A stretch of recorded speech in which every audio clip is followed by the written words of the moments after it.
आज की वीडियो में हम 10 ऐसी बीमारियों के बारे में बात करने वाले हैं जो कि बहुत ज्यादा कॉमन है और इनमें से कोई ना कोई बीमारी हर घर में देखने को मिल जाती है। हम जानेंगे इन बीमारियों के लिए कौन सा टेस्ट कराया जाता है और सबसे ज्यादा इनके लिए कौन सी दवाई इस्तेमाल की जाती है। ये वीडियो आपकी केवल नॉलेज के लिए, आपको इनमें से कोई भी दवा खुद से इस्तेमाल नहीं करनी है। तो यहाँ पर पहली बीमारी है डायबिटीज, जिसे कि हम आम भाषा में शुगर या फिर मधुमेह भी कहते हैं। ये बहुत ही कॉमन बीमारी है जो कि हमारे इंडिया में हर दूसरे या फिर तीसरे घर में देखने को मिल जाती है। तो पहले हम जान लेते हैं कि इसके लिए कौन से टेस्ट कराए जाते हैं। देखिए, डायबिटीज को जानने के लिए 3 तरह के टेस्ट कराए जाते हैं। एक होता है फास्टिंग, एक होता है पीपी और एक होता है HbA1c। जो ये फास्टिंग टेस्ट होता है ये खाली पेट कराना होता है, यानी कि सुबह सुबह खाली पेट कराना होता है और इसकी नॉर्मल वैल्यू जो होती है वो 120 से कम आनी चाहिए।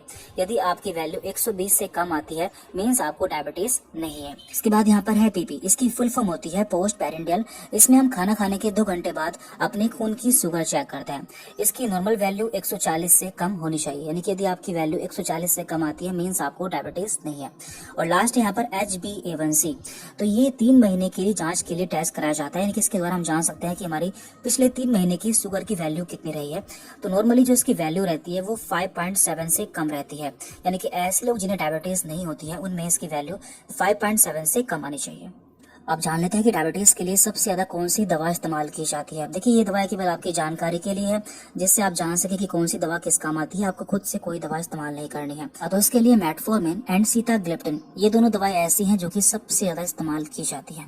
उसके बाद यहाँ पर दूसरी बीमारी है थायराइड, जिसमें कि हाइपोथायराइड बहुत ही कॉमन है, जिसमें कि किसी व्यक्ति का वेट बहुत ज्यादा बढ़ जाता है। तो ये भी हमारे यहाँ बहुत ही कॉमन है।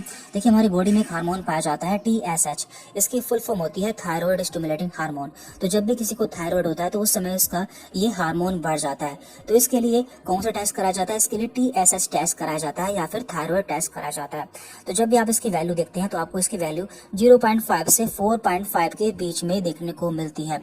यदि आपको इतनी वैल्यू देखने को मिलती है मीन्स आपको थायराइड नहीं है, लेकिन यदि आपकी वैल्यू 4.5 से ज्यादा देखने को मिलती है मीन्स आपको थायराइड है। अब जान लेते हैं कि इसके लिए कौन कौन सी मेडिसिन यूज की जाती है। देखिए, नॉर्मली इसके लिए एक ही मेडिसिन यूज की जाती है जो कि है थायरोक्सिन, और ये कई सारे ब्रांड नेम से मिल जाती है, जैसे कि थायरोनॉम, थायरॉक्स। ये दवाई अलग अलग पोटेंसी में देखने को मिल जाती है जो कि पेशेंट की कंडीशन के हिसाब से उसे दी जाती है, जैसे कि 25, 50, 75, 100। यहाँ पर तीसरी प्रॉब्लम है हाइपरटेंशन या फिर हाई ब्लड प्रेशर, यानी कि किसी का यदि ब्लड प्रेशर बढ़ जाता है तो उसे हम हाइपरटेंशन कहते हैं, और ये भी एक बहुत ही कॉमन प्रॉब्लम है।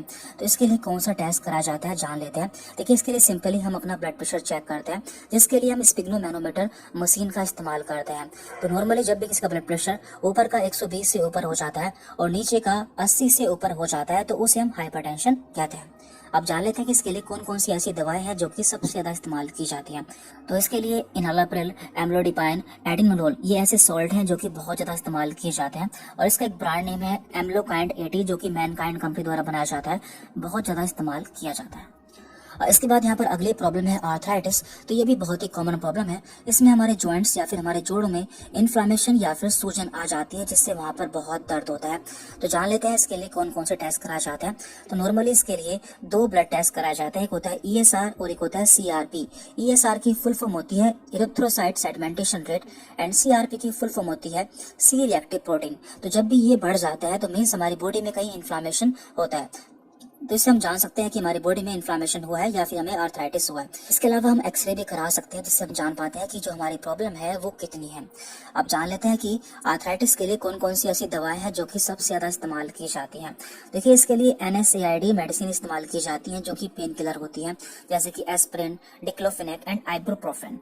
इसके बाद यहाँ पर अगली प्रॉब्लम है फैटी लीवर, जिसमें हमारे लीवर में फैट या फिर वसा इकट्ठा हो जाता है। तो ये क्या होता है, इसके बारे में हम पहले वीडियो बना चुके हैं। यदि आपने वो वीडियो नहीं देखी है तो उसका लिंक आपको नीचे डिस्क्रिप्शन बॉक्स में मिल जाएगा। हम जान लेते हैं इसके लिए कौन सा टेस्ट कराया जाता है। तो नॉर्मली इसके लिए अल्ट्रासाउंड कराया जाता है। तो अल्ट्रासाउंड में हमें देखने को मिल जाता है कि हमें फैटी लीवर है या फिर नहीं है, और है तो उसकी कौन सी ग्रेड है, क्योंकि इसमें कई सारी ग्रेड देखने को मिलती है। अब जान लेते हैं इसका ट्रीटमेंट या फिर इसमें कौन सी दवाएं इस्तेमाल की जाती है। देखिए, नॉर्मली इसमें कोई दवा इस्तेमाल नहीं की जाती है। यहाँ पर हमें इसके कॉज को यानी कि इसके कारण को ट्रीट करना होता है। जैसे कि यदि आप स्मोकिंग करते हैं तो आपको अपनी स्मोकिंग को बंद करना होगा। यदि आपका वेट बढ़ा हुआ है तो आपको अपने वेट को कम करना होगा।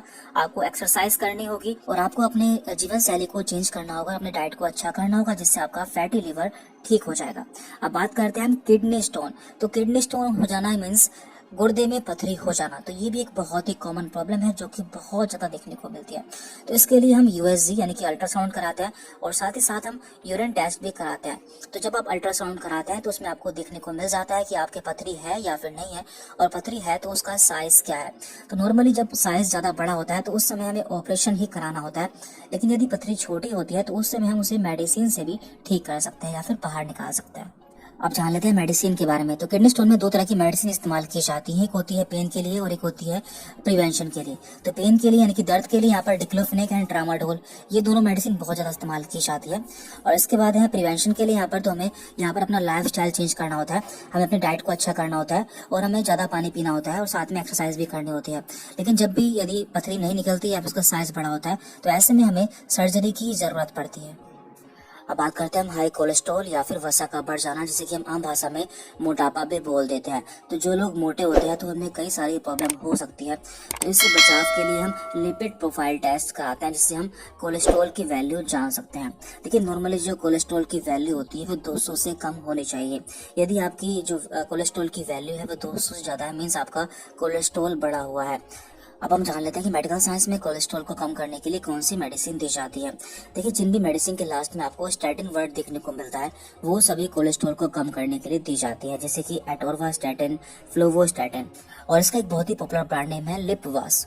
अब बात करते हैं हम हाइपोटेंशन के बारे में, मीन्स ब्लड प्रेशर का कम हो जाना। देखिए, जिस तरह से ब्लड प्रेशर का बढ़ जाना हमारे लिए सही नहीं होता, उसी तरह से ब्लड प्रेशर का कम हो जाना भी हमारे लिए सही नहीं होता। आप जानते हैं कि जो हमारा नीचे का ब्लड प्रेशर होता है वो 80 होता है और ऊपर का 120 होता है। तो जब भी ये इससे कम हो जाता है तो उसे हम हाइपोटेंशन कहते हैं। तो जान लेते हैं कि इसके लिए आप कौन सा टेस्ट करा सकते हैं। तो नॉर्मली हम इसके लिए अपना ब्लड प्रेशर चेक कर सकते हैं, जिसके लिए स्पिग्नोमैनोमीटर मशीन का इस्तेमाल किया जाता है। अब बात करते हैं इसके ट्रीटमेंट के बारे में। तो देखिए, जनरली हम इसमें मेडिसिन का इस्तेमाल नहीं करते हैं, मेडिसिन हम इसमें इमरजेंसी में ही इस्तेमाल करते हैं। तो कुछ ऐसी बातें हैं जो हम फॉलो कर सकते हैं, जैसे कि हम ज़्यादा नमक का सेवन कर सकते हैं, क्योंकि नमक में सोडियम पाया जाता है जो कि हमारे ब्लड प्रेशर को बढ़ा देता है। हम ज़्यादा पानी पी सकते हैं, या फिर हम विटामिन B12 ले सकते हैं और एक्सरसाइज कर सकते हैं। तो इन सभी चीज़ों से हमारा ब्लड प्रेशर बढ़ जाता है या फिर नॉर्मल हो जाता है। तो अब बात करते हैं कि इमरजेंसी में या फिर यदि किसी का ब्लड प्रेशर बहुत ज़्यादा कम हो जाता है तो ऐसे में कौन कौन सी मेडिसिन यूज़ की जाती है। तो इसके लिए फ्लूडोकॉर्टिसोन, मीडोड्राइन, कैफीन एंड एस्पिरिन जैसी मेडिसिन इस्तेमाल की जाती है। यहाँ पर हमारी अगली प्रॉब्लम है माइग्रेन, जिसमें हमारे सर में बहुत तेज दर्द होता है और इसके लिए कोई स्पेसिफिक टेस्ट नहीं होता है। इसमें हम मरीज की हिस्ट्री लेकर उसके माइग्रेन के बारे में जान सकते हैं। अब बात करते हैं इसके ट्रीटमेंट के बारे में। तो इसके ट्रीटमेंट के लिए हम अलग से एक वीडियो अपलोड कर चुके हैं, जिसमें हमने इसकी सारी मेडिसिन बताई हुई है। तो यदि आपने वो वीडियो नहीं देखी है तो उसका लिंक आपको नीचे डिस्क्रिप्शन बॉक्स में मिल जाएगा, जहां से आप उसे देख सकते हैं। और यहाँ पर हमारी आखिरी प्रॉब्लम है गाउट, जिसे कि हम आम भाषा में गठिया भी बोल देते हैं। इसमें हमारे जोड़ों में दर्द होता है और ये काफी कॉमन प्रॉब्लम है। तो इसमें हमारा यूरिक एसिड बढ़ जाता है।